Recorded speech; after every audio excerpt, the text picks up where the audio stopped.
question, ano po yung terms sa service invoice? Optional only po yung terms. Kami yung template po na ginagamit namin, wala na pong terms. Pwede mo yung magamit para magbigay ng discount kung hanggang ilang araw pwedeng ma-avail ng client yung discount, at pwede rin ilagay dyan ang payment due date. My name is George. I'm a freelancer's tax advisor at GA Consulting. What we do is we are empowering online freelancers through simple and stress-free tax compliance. Paano po kaya if sobra yung nailagay ko na total sales for second quarter? I-deduct ko po ba sa third quarter na total? Madami pong pwedeng gawin sa ganyang scenario. Isa sa pinakasimple ay sa annual ITR mo na lang po yan i-correct.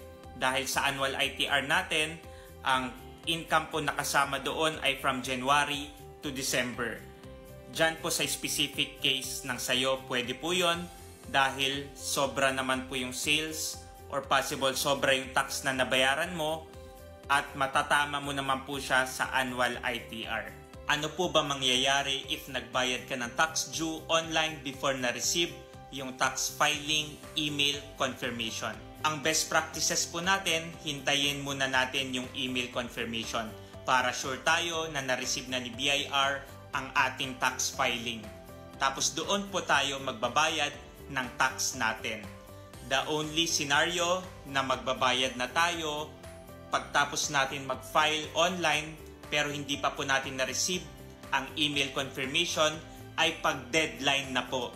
Dahil importante pong makapagbayad tayo on or before the deadline dahil pag na-late payment po tayo, may penalty po yon.